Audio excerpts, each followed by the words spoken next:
അപ്പോൾ ഞങ്ങൾ താമസിക്കുന്നത് ഓയോ ടൗൺ ഹൗസ് ഗംഗോത്രിയിലാണ്. അപ്പോൾ അവിടുത്തെ തൊട്ടടുത്ത് തന്നെയാണ് ബസാറുള്ളത്. അപ്പോൾ ആ ബസാറൊന്ന് കണ്ടിട്ട് പോകാനായിട്ട് ഞങ്ങൾ ഇറങ്ങിപ്പോവാണ്. ഇപ്പോൾ സമയം ഏകദേശം 8 മണിയൊക്കെ ആയി. നല്ല തിരക്കാണ് ഈ സമയത്ത്. ഇവിടെ ഏറ്റവും കൂടുതൽ നമ്മൾ കാണുന്ന ടെക്സ്റ്റൈൽസ് ഷോപ്പുകളാണ്. അതുപോലെ തന്നെ നോക്കിക്കഴിഞ്ഞിട്ടുണ്ടെങ്കിൽ വളരെയധികം ചെരുപ്പുകളും അതുപോലെ തന്നെ ബാഗുകളൊക്കെ വിൽക്കുന്ന കടകളൊക്കെ നമുക്ക് ഇവിടെ നിന്ന് കാണാൻ പറ്റുന്നുണ്ട്.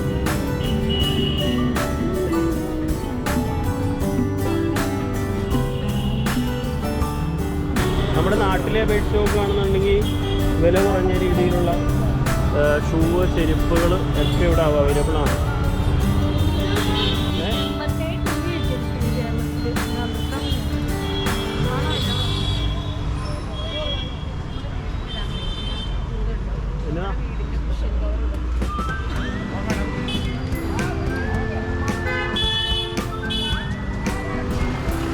അങ്ങനെ നമ്മൾ തിരക്കുള്ള സ്ട്രീറ്റിലേക്ക് എത്തി. അവിടെ ധാരാളം നമുക്ക് കാണാൻ പറ്റും തെരുവോര കച്ചവടക്കാരെയൊക്കെ നമുക്ക് കാണാം. സെക്കന്ദരാബാദിലെ സുഭാഷ് റോഡിലൂടെ ഒരു നടപ്പാണ്. ഞങ്ങൾ ജസ്റ്റ് ഇവിടുത്തെ മാർക്കറ്റ് കാര്യങ്ങളൊക്കെ ഒന്ന് കാണുന്നതിന് വേണ്ടിയാണ് ഞങ്ങളൊന്ന് ഇറങ്ങിയത്.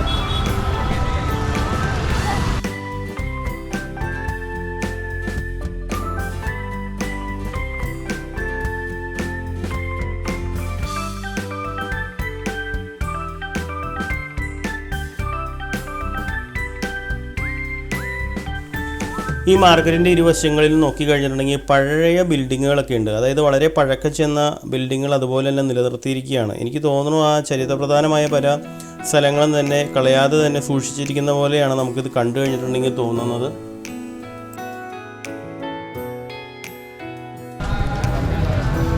ഇവിടെയുള്ള ഡ്രൈവിംഗ് എന്ന് വെച്ച് കഴിഞ്ഞാൽ ഭയങ്കര റഷാണ്. അതുകൊണ്ട് തന്നെ എങ്ങനെ പറയണേ, ഇവിടുത്തെ ഓട്ടോറിക്ഷയൊക്കെ പോകണം കണ്ടു കഴിഞ്ഞിട്ടുണ്ടെങ്കിൽ നമുക്ക് തന്നെ അത്ഭുതം തോന്നുന്നു. അതുപോലെ ഇടവഴിയൊക്കെ കയറ്റി യാതൊരുവിധ ട്രാഫിക് ഇതൊന്നും കൺട്രോളില്ലാത്ത രീതിയിലാണ് പോകുന്നത്. ഈ റോഡിൻ്റെ ഇരുവശങ്ങളിലും നമുക്ക് നോക്കി കാണാൻ പറ്റും ചെറുകിട കച്ചവടക്കാരെ കാണാം. കൂടുതൽ ആളുകളും ഫ്രൂട്ട്സ് ഐറ്റങ്ങളാണ് റോഡ് സൈഡിൽ വിൽക്കുന്നത്. അപ്പം ഞങ്ങൾ ചോദിച്ചപ്പോൾ നമുക്ക് മനസ്സിലായിട്ടുള്ള കാര്യം ഇതെല്ലാം തന്നെ അവർ കൃഷി ചെയ്യുന്നതാണ്. അതായത് വേറെ എവിടെ നിന്നെങ്കിലും വാങ്ങിക്കൊണ്ട് വന്ന് വിൽക്കുന്നതല്ല. നമ്മുടെ കേരളത്തിൽ നോക്കുകയാണെന്നുണ്ടെങ്കിൽ കൂടുതലും തമിഴ്നാട്ടിൽ നിന്നോ അല്ലെങ്കിൽ ആന്ധ്രയിൽ നിന്നൊക്കെ വരുന്ന സാധനങ്ങളാണ് വിൽക്കാനായിട്ട് പല ടൗണുകളിലും വെച്ചിരിക്കുന്നത്. എന്നാൽ ഇവിടെയെന്ന് വെച്ചിട്ടുണ്ടെങ്കിൽ കൃഷി ചെയ്ത് കൊണ്ടുവരുന്ന അത് ഫ്രഷായിട്ടുള്ള ഫ്രൂട്ട്സ് ഐറ്റങ്ങളൊക്കെ തന്നെയാണ് ഇവിടെ വയ്ക്കുന്നത്. പ്രത്യേകിച്ച് മാമ്പഴത്തിൻ്റെ സീസണാണ് ഞങ്ങൾ ചെല്ലുന്ന സമയം. അപ്പോൾ എവിടെ നോക്കിക്കഴിഞ്ഞാലും മാമ്പഴം, അതുപോലെ തന്നെ പേരയ്ക്ക. നമ്മുടെ ഇവിടെയൊക്കെ പേരയ്ക്കയ്ക്ക് വളരെയധികം വില കൂടുതലാണ്. എന്നാൽ ഇവിടെ പല വെറൈറ്റിയിലുള്ള പേരയ്ക്കയൊക്കെ ഇരിക്കുന്നുണ്ട്. അപ്പോൾ ഞങ്ങൾ കുറച്ച് ടേസ്റ്റ് ചെയ്യുന്നതിന് വേണ്ടി മാത്രമായിട്ടാണ് ഞങ്ങൾ വാങ്ങിച്ചത്. ഇതിൻ്റെ അകത്ത് സൈഡിൻ്റെ അകത്തേക്ക് പോയി കഴിഞ്ഞിട്ടുണ്ടെങ്കിൽ വെജിറ്റബിൾ മാർക്കറ്റാണ്. അപ്പോൾ അതിൻ്റെ അകത്ത് കൂടി നമുക്കൊന്ന് പോകണം. പക്ഷേ ഇതിൻ്റെ ചുറ്റും തന്നെ കാണാനായിട്ട് ധാരാളം ഏരിയ ഉണ്ട്. എന്തായാലും വളരെ രസകരമാണ് ഇതിൻ്റെ ഉള്ളിലൂടെയുള്ള നടപ്പ് കാര്യങ്ങളെല്ലാം തന്നെ.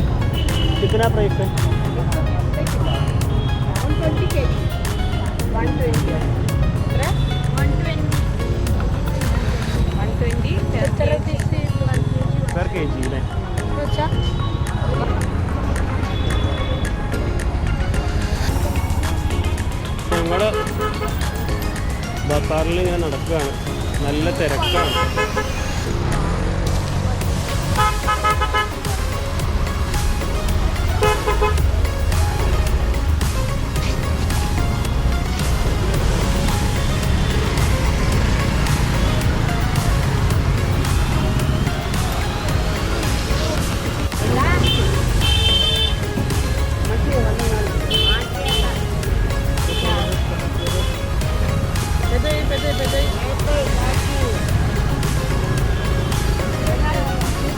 അറിയുന്നില്ല. कितना रुपया? 100 तो 3. 100? 3. 100 रुपये. 100 रुपये में 3. 100 रुपये. नहीं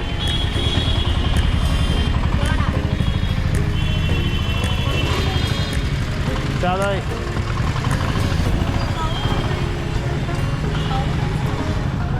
100 का 3. 100 रुपये का 3.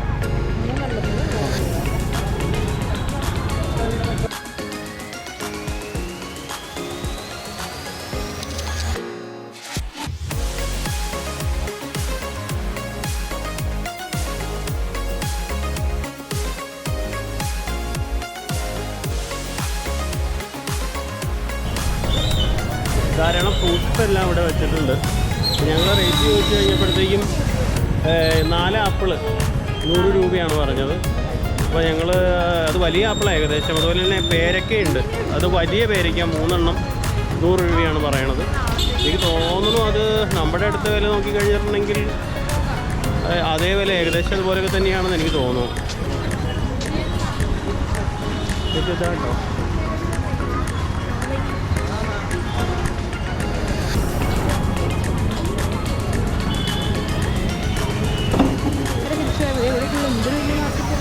വാ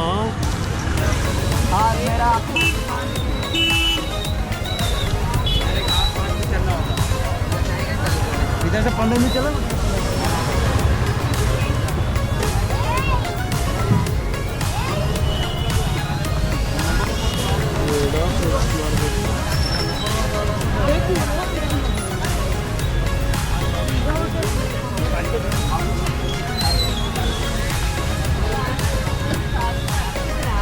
Grapes.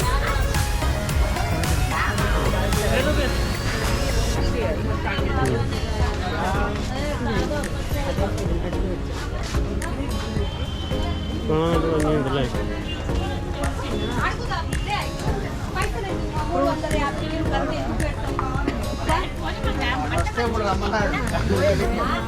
മാങ്കോയുടെ സീസണാണ്.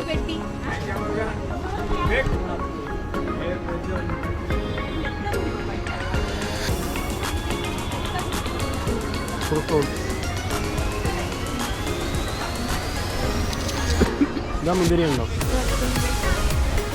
മുന്തിരി ഉണ്ടോ?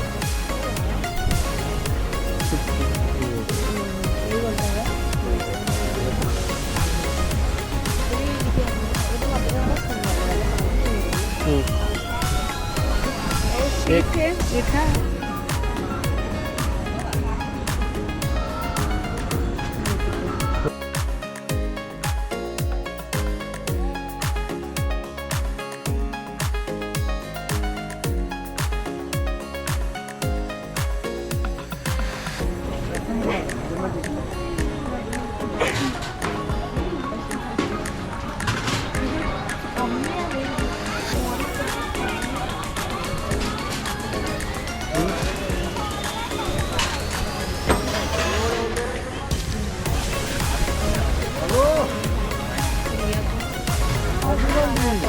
പക്ഷെ അതിപ്പോൾ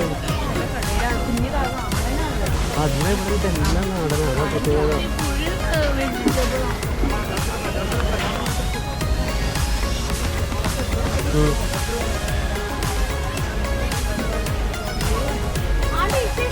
നമുക്ക് മേടിക്കാൻ പറ്റില്ലെങ്കിലോ?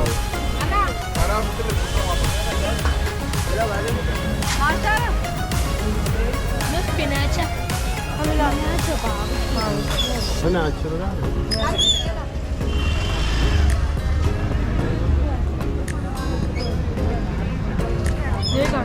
ഇപ്പോൾ രാവിലെ മാർക്കറ്റിൽ തന്നെ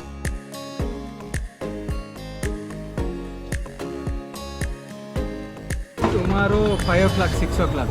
मार्केट Starting. ओपनिंग इवनिंग में 9. मॉर्निंग में नहीं. Morning 6:37. Open.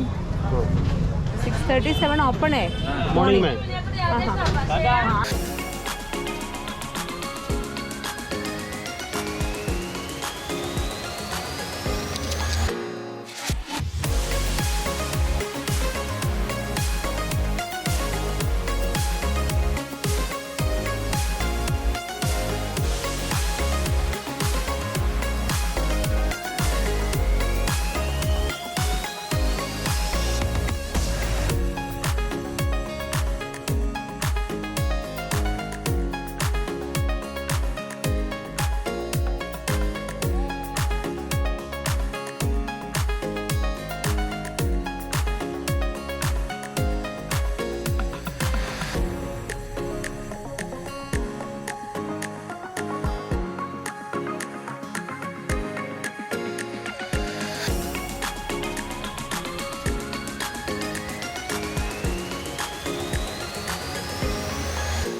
ഇതിൻ്റെ അകത്തേക്ക് വളരെ വിശാലമായിട്ടുള്ള ഏരിയയാണ്. നോക്കിക്കഴിഞ്ഞിട്ടുണ്ടെങ്കിൽ നമുക്ക് കാണാം ധാരാളം ആളുകൾ ഇവിടെ സാധനങ്ങൾ കൊണ്ടുവന്ന് വിൽക്കാനായിട്ട് വെച്ചിട്ടുണ്ട്. അപ്പോൾ നമുക്കിതൊന്ന് മനസ്സിലായിട്ടുള്ള കാര്യം കുറേ തന്നെ ആളുകൾ ഇതെല്ലാം തന്നെ സ്വന്തമായി കൃഷി ചെയ്തിറക്കുന്ന ഐറ്റങ്ങളാണ്. അപ്പോൾ കർഷകർക്ക് അവർക്ക് നേരിട്ട് തന്നെ മാർക്കറ്റ് ചെയ്ത് കൊണ്ടുവന്ന് സാധനങ്ങൾ വിൽക്കാൻ പറ്റുന്നുണ്ട്. കാരണം മൊത്ത കച്ചവടക്കാരെടുത്ത് വിൽക്കുന്ന അത് വളരെ കുറവാണ്.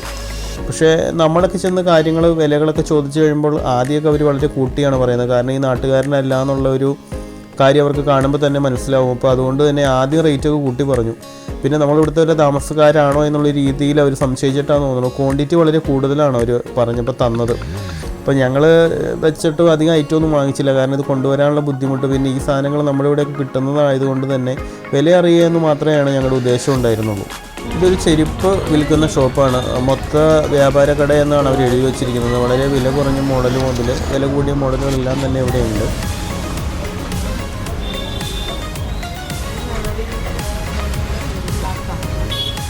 വെയിറ്റല്ലേ പൊന്നു പൊന്നു? ആ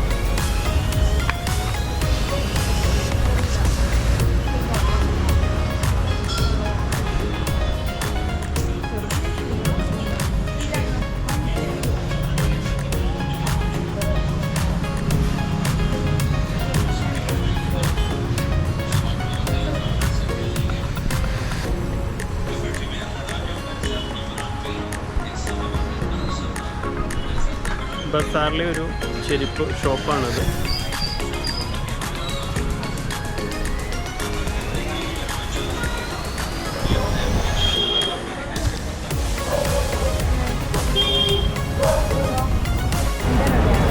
ബസാര അല്ലേ? എല്ലാം ഉണ്ട്.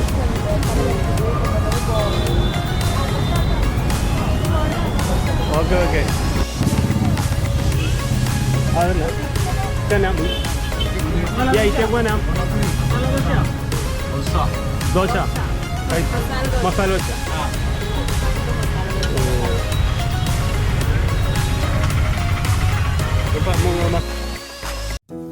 അപ്പോൾ മാർക്കറ്റിൻ്റെ സൈഡിൽ തന്നെ കണ്ട ഒരു തട്ടുകടയാണ്. അതപ്പോൾ അവിടെ ഹൈദരാബാദി സ്റ്റൈലിലുള്ള ഒരു മസാല ദോശയാണ് ഞങ്ങൾ വാങ്ങിച്ചത്. ടേസ്റ്റൊക്കെ എങ്ങനെയായിരിക്കും എന്ന് നമുക്ക് അറിയില്ലാത്ത കാരണം തന്നെ ഒരെണ്ണം വാങ്ങിച്ചിട്ട് ടേസ്റ്റ് ചെയ്ത് ഇഷ്ടപ്പെട്ടാൽ മാത്രം അടുത്തത് ഓർഡർ ചെയ്യാനാണ് ഞങ്ങൾ തീരുമാനിച്ചത്. അപ്പോൾ അങ്ങനെ ഞങ്ങൾ ഒരെണ്ണം വാങ്ങിച്ചു. അപ്പോൾ ചട്നി എന്ന് പറയുന്നത് കപ്പലണ്ടിയൊക്കെ അരച്ചതാണ് ഇതിനൊപ്പം കിട്ടുന്നത്. അപ്പോൾ അതുകൊണ്ട് ആദ്യമേ തന്നെ ഇതിൻ്റെ ടേസ്റ്റൊന്നും നമുക്ക് അത്രയ്ക്കും ഇഷ്ടപ്പെട്ടില്ല. അപ്പോൾ അടുത്ത ഐറ്റം എന്ന് പറയുന്നത് പൂരിയാണ്. അപ്പോൾ മസാല ദോശയിൽ ഞാൻ ആദ്യം പറഞ്ഞ പോലെ കപ്പലണ്ടിയുടെ ചമ്മന്തിയൊക്കെ ആയതുകൊണ്ടൊരു ടേസ്റ്റ് ഒരു വ്യത്യാസമുണ്ട്. അപ്പോൾ നമ്മൾ പൂരിയും കൂടി വാങ്ങിച്ച് നോക്കാമെന്ന് വിചാരിച്ചു. പൂരിയുടെയും കറി എന്നൊക്കെ പറഞ്ഞിട്ടുണ്ടെങ്കിൽ ഏകദേശം ഇതിനൊക്കെ പോലെ തന്നെയാണ്. അപ്പോൾ ആകെ ഏകദേശം ഒരേ ടേസ്റ്റ് ഉള്ളത് നമുക്ക് നോക്കുകയാണെങ്കിൽ പൂരിക്കും ടേസ്റ്റ് കുഴപ്പമില്ല. അതുപോലെ ഈ വടയിരിക്കുന്നതിനൊക്കെ നമ്മളത് ടേസ്റ്റൊക്കെ തന്നെയാണ്. എങ്ങനെയുണ്ട്? ഞാക്കി വേണമെങ്കിൽ കൊടുത്തോ. എല്ലാ ചട്നിയും ഒന്ന് തന്നെയാണ്. എല്ലാം നീ അതിനകത്തുണ്ട്. പൊന്നൂസിൻ്റെ ഉണ്ട്.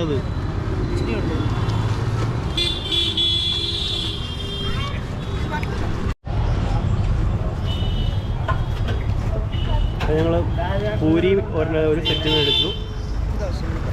അതുകൊണ്ട് ഇവിടുത്തെ മസാല ദോശയും ഒരു സെറ്റ് മേടിച്ചു.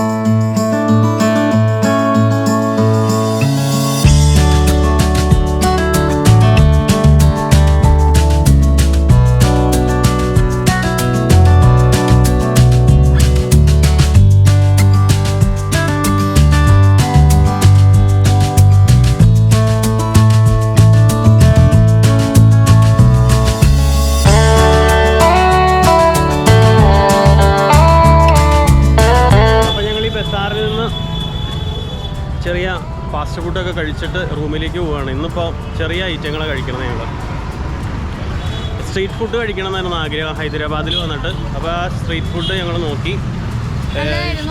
ഫുഡൊക്കെ ഇഷ്ടപ്പെട്ടോ? നല്ലതായിരുന്നു.